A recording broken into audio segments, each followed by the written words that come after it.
رحمان عربی زبان کے زبردست عالم تھے، اس کے باوجود علم کی تلاش میں رہتے تھے۔ ایک بار ایسا ہوا کہ کسی نے ان سے ایک لفظ دغدغہ کا مطلب پوچھا۔ ان کے لیے یہ لفظ نیا تھا۔ انہوں نے سائل سے کہا کہ انہیں معلوم نہیں ہے، وہ معلوم کر کے بتا دیں گے۔ اب وہ ہر صاحب علم سے اس لفظ کا مطلب پوچھتے، لیکن کوئی بھی نہ بتا سکا۔ اپنے قرب و جوار میں انہیں معلوم نہ ہو سکا تو وہ سفر پر نکل گئے۔ گھر سے بہت دور جا کر بھی وہ اس لفظ کا مطلب معلوم نہ کر سکے۔ وہ کچھ دیر آرام کرنے کے لیے ایک درخت کے نیچے بیٹھ گئے۔ وہاں سے ایک آدمی کا گزر ہوا۔ انہوں نے اس آدمی سے پوچھا، کیا تمہیں دغدغہ کا مطلب آتا ہے؟ وہ آدمی کہنے لگا، یہ لفظ سنا ہوا لگتا ہے، لیکن اس کا مطلب کیا ہے مجھے نہیں معلوم۔ انہوں نے اس شخص سے پوچھا، کہاں، کس جگہ سنا ہے؟ اس صاحب نے بتایا کہ فلاں فلاں علاقے کے لوگ یہ لفظ بولتے ہیں۔ انہوں نے فوراً ہی اس علاقے کی طرف چلنا شروع کر دیا۔ جب وہ اس علاقے میں پہنچے تو وہ بری طرح تھک چکے تھے۔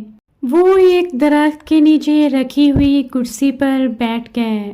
انہوں نے سوچا کہ ابھی ظہر کی اذان ہوگی تو کسی مسجد تک پہنچوں گا اور امام سے یا کسی بھی ملنے والے سے دغدغہ کا مطلب پوچھوں گا۔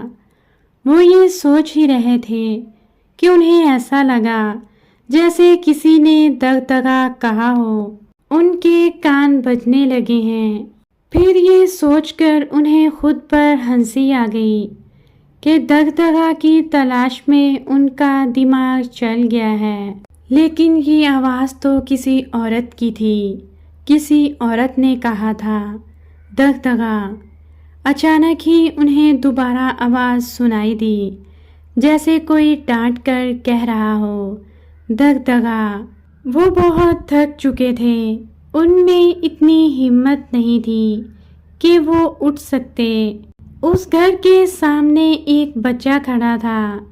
انہوں نے اس سے کہا، جاؤ بیٹا، جا کر اپنے ابو کو بلا کر لاؤ۔ وہ بچہ فوراً ہی اپنی والدہ کو لے کر آیا۔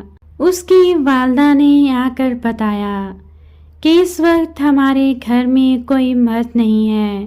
انہوں نے کہا، میں ایک مسافر ہوں، آپ سے مدد کا طالب ہوں۔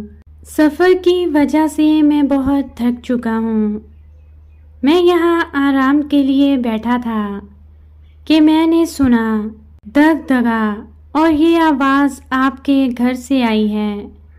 کیا یہ لفظ آپ ہی نے کہا تھا؟ اس عورت نے کہا، جی ہاں، یہ لفظ میں نے ہی کہا تھا۔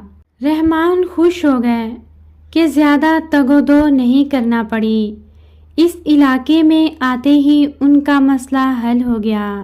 کہا، مجھے بتا سکیں گی کہ اس لفظ کا مطلب کیا ہے؟ عورت بولی، اس لفظ کا مطلب کوئی نہیں ہے، یہ اس عمل کا نام ہے کہ جب ہانڈی پک رہی ہو تو اسے جوش آتا ہے۔ ہانڈی کے ابال سے اس کا ڈھکن بھاپ کے زور پر اوپر کی طرف اٹھتا ہے۔ اس عمل کو ہم دغدغہ کہتے ہیں۔ اس وقت ہوا یہ ہے کہ ہماری ہانڈی چولہے پر رکھی ہوئی تھی، میں دوسرے کام میں مصروف تھی۔ ہانڈی کو ابال آیا تو میں نے اپنی بیٹی سے کہا، دغدغہ یعنی ہانڈی کو دیکھ لو۔ اس نے پرواہ نہیں کی، ٹال مٹول کی، تو میں نے اسے ڈانٹ کر دوبارہ کہا، دغدغہ یعنی ہانڈی کو دیکھ لو، ورنہ سالن ابل کر آگ بجھا دے گا۔ رحمان نے ان کا شکریہ ادا کیا اور بتایا کہ وہ اس لفظ کا مطلب جاننے کے لیے بہت دور سے آئے تھے۔